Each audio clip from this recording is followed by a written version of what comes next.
Eyo, numungu wanyu Pionika Suez, ingi ni Legacy TV. Kura subscribe, share, like, comment, ibintu biburyohe. Ndashimira ko subscribe mu ntara y'Amajyaruguru, Amajyepfo, Iburengerazuba, Iburasirazuba, umujyi wa Kigali, aba diaspora muri Oceania, Amerika, Uburayi, Aziya, n'ibindi bihugu bya Afrika. Abarundi ndabasuhuza cyane, n'abantu muri Poland na Norway na Belgique. Nagukubise ubusesenguzi bwa mbere biri kubera muri Rock Entertainment n'ubwambuzi bwa Rock, ariko ubwo ngiye kuguha shobora kurira agacupa ngusabye swageze ngo ni amafaranga cyangwa inzoga. Oya, ni subscribe ugakora no ukayogera, urabumpaye icupa rya byeri. Papa cyangwa bayahate muri iyi minsi, akabazo wibaza ari kuba he ntabyo uzi, ari kurya te ntabyo uzi, ari kwambara te ntabyo uzi. Ubigufitiye ninde? Pionika Suez, Chuma Gang. Papa cyangwe nta bushobozi yari afite bwo kuba yaguriye Chano, mwabonye yatangiriyeho ashyiraho indirimbo ze. Chano yari monetize, ifite abasubscribers bazi 6700, yayiguze 500, kandi ajya gutangira vuba muri Rock Entertainment nta n'ibihumbi 100 yari afite. Wambaza ngo amafaranga yakuye? Papa cyangwa ntago akiba mu Gatsata, ubu ngubu bacyuwe n'umugore. Ubu ngubu Papa cyangwa ntari kuba iwabo, nta kibana bari kuko batandukanye, kandi nta bushobozi afite bwo kwikodeshereza inzu ngabo nk'abandi basitari. Nawe yakoresheje ya trike nk'iy'abandi bantu bose yo gushaka abagore bashaje, cyo twita ibimama, sugar mami, akamufata akamwirerera. Mwabonye umuntu yitwa Mama Cyangwe muri televiziyo zitandukanye, ni umumama mwese muramuzi. Ejo bundi fata ku mavuta yagakomojeho kantu Papa cyangwa mbona yamwibasiye, ariko uriya cyafata ku mavuta ni igihanga, cyo cyayibonye cyabonye kare cyari giteze moto, yaravuye Sonatube ibere muri ibice bya Kicukiro ari kwitemberera, imunyuza Kabeza. Abageze ni boye, abona umupeta afite akamvirope avuye kwihahira utuboga kwiduka. Ati Papa cyangwa bite? Ubu ngarakamesa areba hasi Papa cyangwa ati ndafata ku mavuta, ati ndakunaga hanze. Araza ati binaga hanze, abantu aramutuka ngo reka ngo uri kutubeshya, ariko ayo makuru ngiye kuba niyo. Papa cyangwa ngubu no ndabyita umupfuzi, se mwaka byaramwira so mbyitikira, ariko ni umupfuzi n'ubundi nka Christopher bose. Papa cyangwa ngubu ni umupfuzi, ari kubana Mama Cyangwe, niwe ari gukorera akazi kugira abone ukabaho, abone n'ukatwika, abone ayo matike yo kugenda. Papa cyangwa ntundakarendi kuvuga ukuri pe, reka nguko ari abanyarwanda mujye mubabeshya. Nguvuga ngo Papa cyangwa ngubu ukuntu abayeho ahantu ari kuba muri Niboye mu karere ka Kicukiro, aho ari kubana Mama Cyangwe, kandi ntago babana adakoraho. Bivuze ngo iki? Papa cyangwa ubu uri gushimisha Mama Cyangwe, banahuye bose ari ibyangwa, ubu bari kozanya akabura igice. Papa cyangwa nabaye nk'umugabo, ari kubyuka mu gitondo bamufungira amapesi, barangiza akamuha 5 batakiragenda twika muri interview, akagenda agatwika. Ni ukuvuga ngo ubu ngubu ubuzima Papa cyangwa abayeho nka bwa buzima Meme Brewston yigeze gucamo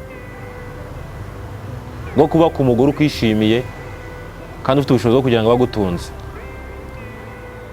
Aho nkongera nkagaruka nkavuga nti Papa cyangwa abaza umutwe, ese yaje iwabo baramuhaye 8 wose akawusindira, akawohereza aba Rock ngo bamwamamaze, bari kumurakarira, kandi nta bushobozi yari afite bwo kuvuga n'ubundi ngagiye kuba muri ghetto cyangwa se akomeza abana ba Rock, kuko kubana byo ntibyari bishoboka.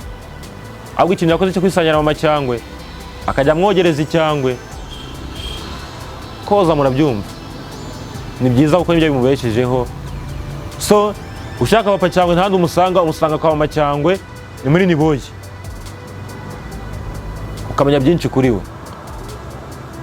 Reka mbere nk'uvuye noneho ku kantu kuko Papa Cyangwe acyuye Mama Cyangwe ubu ngubu, ahubwo nkubwira kandi kantu utazi. Ese waba uzi ko Rock Entertainment igeze mu marembera? Mvugira ngo yego. Amakuru ndi gukura mu nda y'isi nyuma y'amarido ku musore wanjye uvuka hariya ku Ruyenzi mu gace ko bita ku Gisenyi witwa Kadafi, nuko nawe ashobora kuba atakiri muri Rock Entertainment. Yafite 80%. Ntibizabatungure, tariki 22 Ukuboza harabura iminsi ngaho ubwo ngubwo, harabura iminsi 11, banareze imibare neza simbizi. Na Kadafi gatangaza ko atakiri muri Rock Entertainment. Umusore azaba asigaranye n'umwe gusa, ni wa wundi birirwana, ni wa wundi bahoranye, wa wundi umuba hafi, ariwe Arafat Kaboy. Arafat Kaboy niyo mandwa ya Rock, niyo atatakaza, niyo byagenda uti ntibatandukana. Ariko abandi bose jama ni mikorojene, nugita gukimbiza n'umudigi ukagenda.